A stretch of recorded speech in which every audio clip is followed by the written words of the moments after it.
The real tragedy is there are millions of Americans, an estimated about 25 million Americans, don't have jobs. People who want to work. They'd like to be earning a paycheck every week, putting food on the table that their labor earned. They don't have a job. Among young people, it is especially horrible. And the government's response to that has been to pay people additional time to be unemployed. Up to 99 weeks was the original proposal. Now there's a proposal, $35 million grant from the Labor Department to say that if you think you might or if you plan to start a new business, you can have that unemployment extended by 26 weeks.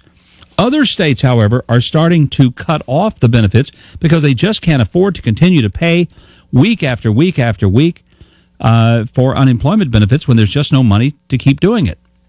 Joining me to talk about it is somebody who has experienced poverty and has also experienced the capacity to overcome it and stand on her own 2 feet and help others make that same pilgrimage.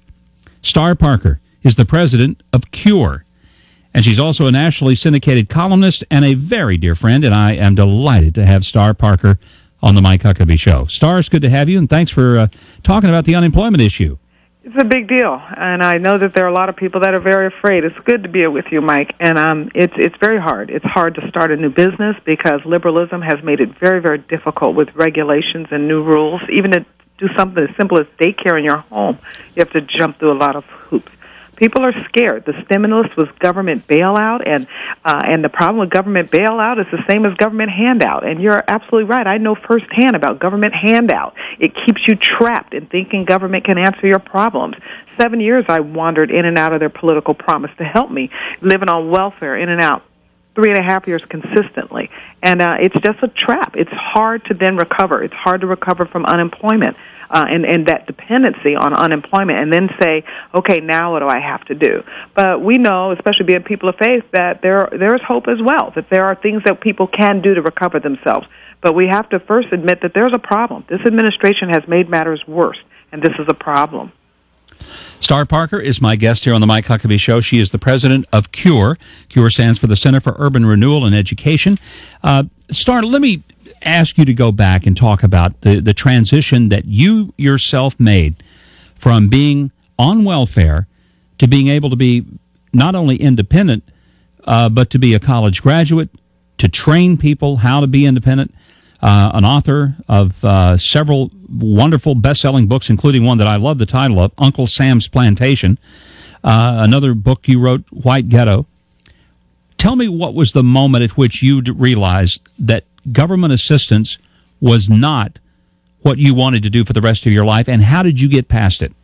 Well, first I have to back up a little bit because by the time I got to the point where I realized that government assistance was not a matter for my life anymore, there was some growth that needed to occur. I had to look in the mirror and confront myself at one point because I believed the lie of the left. So I ended up thinking that poor people were poor because the wealthy were wealthy. I bought into this whole America's inherently racist idea, and I lived very recklessly as a result. Criminal life, drug life, sexual life, and that's how I ended up on welfare. And it wasn't until a Christian conversion that I was able to look myself in the mirror and say, enough of this, and change my life.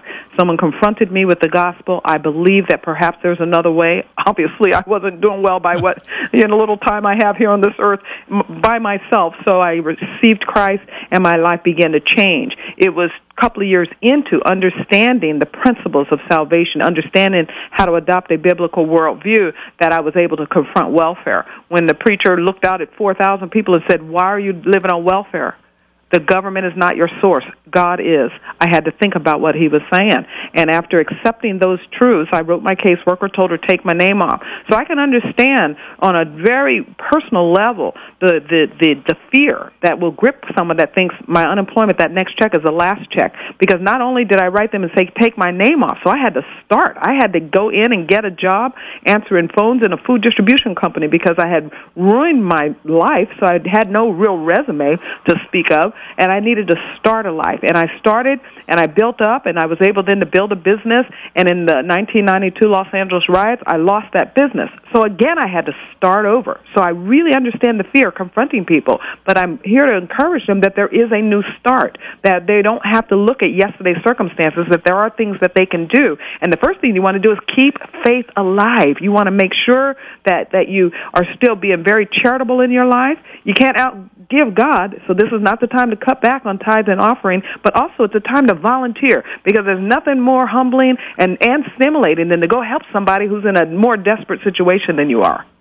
You know, what you just said is the polar opposite of what so many people would say is the pathway out of poverty.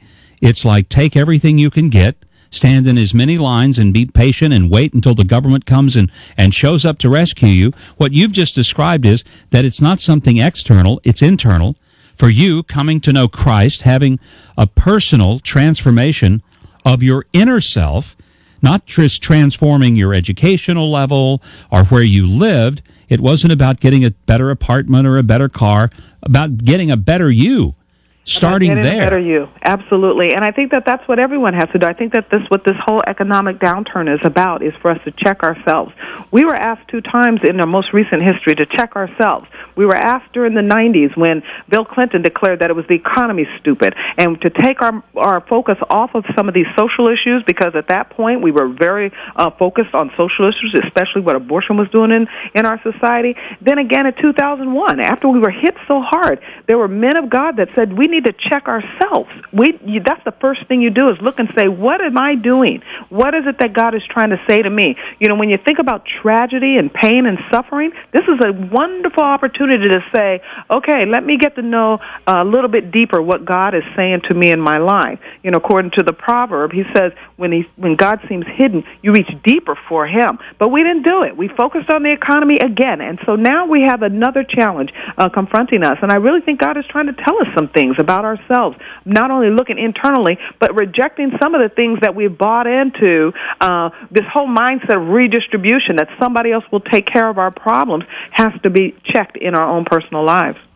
Star Parker is my guest here on the Mike Huckabee Show, and we are talking about the real tragedy and the trials of being unemployed.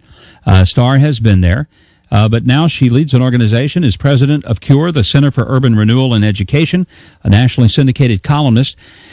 Star, let's talk about the fact that what your solution and how you would approach this through CURE is very different than the life of Julia that the president recently unveiled, of this poor, helpless, hapless woman who spends her entire life, from a student to retirement, essentially standing in line and waiting until the government decides how much cheese she can have and where she can go to school, and the whole life is spent around what government program she can access. Well, we've already seen that scenario. In fact, you can look at it in any and every inner city in this country and see that scenario. And in fact, through CURE, we did the life of a black Julia, and you can find it on my website, urbancure.org, or someone could just do starparker.com and they'll find me as well. And we looked at a black life, because when you think about the Julia that the president approached and tried to sell America on, she looked wholesome and white. But let's face it, when Julia started at 3 years old in Head Start, she was in poverty, because you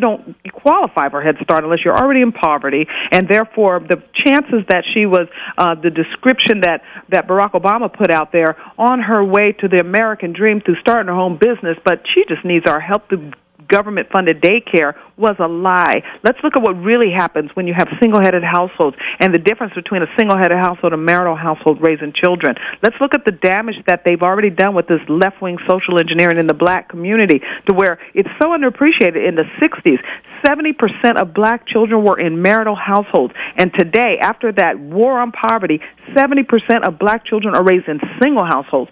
Something has gone wrong in this country. Liberalism is the culprit, and the rest of Americans are going down that road if we don't grab a hold of ourselves and take this opportunity when we're broke and say, maybe there's another formula. Maybe it's not about redistribution. Maybe it's about what God says, give and it shall be given to you. Maybe we shouldn't look in disdain at moving into our parents' home and say, well, why are we living in 5,000 square foot homes alone anyway? Perhaps it's time for us to recover ourselves to what's really important about our lives and our families and our grandchildren. And then I think once we do that, God will begin to move us back into health as a community of people. But it starts with individuals, and that's the problem with big government. Big government starts with collectivism, and God works on individuals. Now, Star, I love you to death, but you may have lost me when you said maybe it's time for all of our kids to move back in with us. I didn't say that all of our kids should move back in, but I do think that there are opportunities. Hey, you can move over, or you can downside. You can move. There's a couple of movements that can happen. You can move over. You can go to your parents, go get a roommate. Of course, you do have to have a plan. Don't stay there too long. But you can also move out. Leave the state. We're in a free society. We're mobile now. People need to get this book called "Who Moved My Cheese." These people that are living in these blue states where they have no business environment because the liberals have tested their ideas in these blue states and they've run everything out. The unions have just destroyed all the land. They have the tragedy of the commons, and so people are running to red states now. One thing, they need to leave their blue state values behind, but they also need to look at why these red states are working so well, and there are job opportunities in some states. Not everybody's broke. Not everybody's unemployed. We can point to those all day, but we should also say, well, wait a minute. You got some states in this country that unemployment rates are at 3%. I think it's like North Dakota and Montana, one up there. And so we need to find out what is working for them. Why is it working for them? And maybe we can help further that along in these blue states as well. Star Parker is my guest here on the Mike Huckabee Show. You mentioned specifically some things that a person should do if they find themselves in poverty. And again, it goes against intuition. You talked about volunteering, giving. Don't wait for somebody to just give you something. Find people who are actually in worse shape. Learn the encouragement of that. But what are some other practical ways? If I were unemployed right now, and thank goodness I'm not, but I have been there before. But if I was unemployed in this economy, walk me through some steps that I ought to take. Well, and it's not just those that are employed, it's those that are also afraid that they're going to be unemployed. So the first thing we need to do is recover our faith. We need to revisit ourselves, why we believe what we believe, and recover Americanism and American exceptionalism.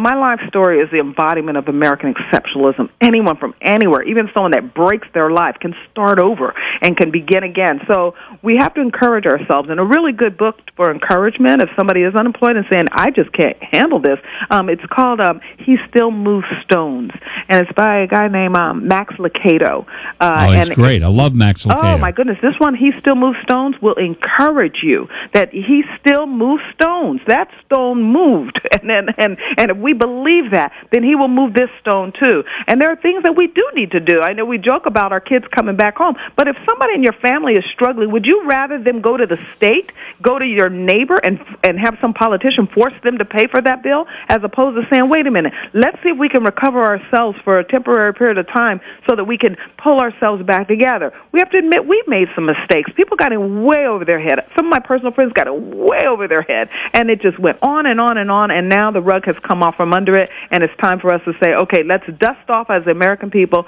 let's dust off as individuals, and let's begin again. And so the first order of business is to encourage yourself and build up yourself in believing again in that God answers prayer. And then the second thing that people have to do is look at all options, put all options on the table, including starting a business, including moving into other areas, including going back to school and getting a new skill set and seeing if one person can work while the other doesn't. One of the biggest challenges that we have in our economy today and in the way that we corporately see life is that marriage has collapsed. So when you have a lot of single people who are now unemployed, it becomes a lot more difficult. So we should start talking again about marriage and the value that it has in our society to keep us healthy. Because when one is unemployed, the other one can get a little work, and that way your household won't fall totally apart. So there are things that we just have to internally look at in our own personal situations. But the first order of business, I believe, is just to stay encouraged that America still works, Americanism still works, and God is still on the throne. What a great message. What a fantastic message. Star Parker, it's why I always love visiting with you. You encourage me, and you just lift me up with your incredible spirit. Thanks for joining me here today. It's a pleasure, and I hope to visit again soon. We will. Thank you. Thank you, Star Parker. The website is starparker.com, and that'll also give you the link to the organization CURE, the Center for Urban Renewal and Education. Star is the president of that organization and a nationally syndicated columnist and a delightful human being with a real powerful message.